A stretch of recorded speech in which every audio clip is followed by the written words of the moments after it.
Welcome to the first ever Lonely Ab cooking competition, where two home cooks will see whose healthy dish is the most delish.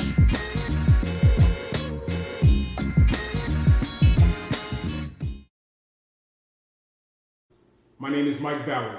I'm a stroke survivor and home cook. My name is Dean. I'm from Cincinnati, Ohio, and I'm a home cook. My cooking style is like me. It's smooth. Are you ready? I'm ready. Let's begin. I'm making a Venezuelan-inspired arepa. In the refrigerator, I found some marinated pork, bok choy, 0% fat Greek yogurt, leftover sweet potatoes, an egg, guacamole dip, some Swiss cheese, and this hot sauce. I looked in the pantry and found almond flour, some no sodium seasoning, and this garlic olive oil.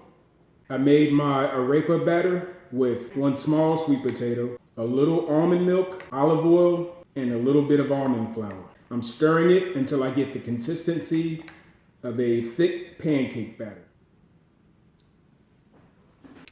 Now let's see how this works.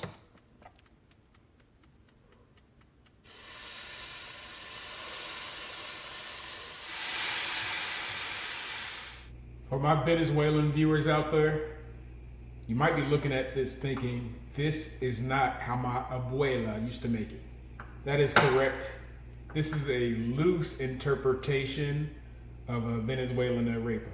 You might not know this, but I was born in a small town outside of Caracas called Cincinnati, Ohio. Now we'll fry the egg for our arepa.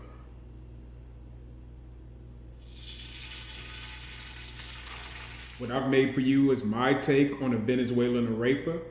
It has a sweet potato arepa, guacamole, Swiss cheese, seared pork, bok choy, a hot sauce crema, and a fried egg. I hope you like it. As soon as I saw this baked butternut squash in the refrigerator, I knew what I wanted to do.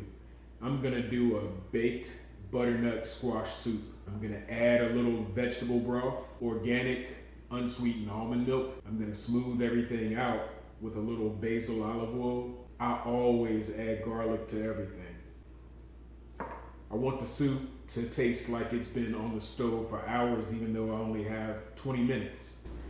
So I'm gonna add this kicking curry mole to add a lot of flavor and body. How's it going down there, Mike? Came to make food, not friends, okay?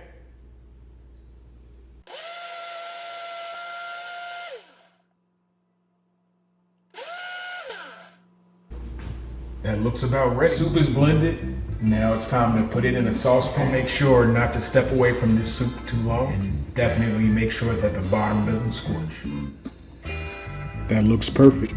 Our butternut squash soup is ready. Last step is to garnish our soup.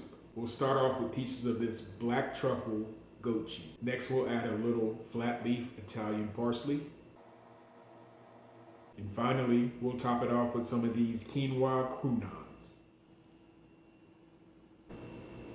This is a winning dish. We'll see. Thank you for watching the first ever Lonely Ab cooking competition.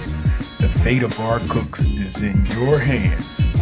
Please go to the comments and vote arepa for cook number 1 and vote soup for cook number 2.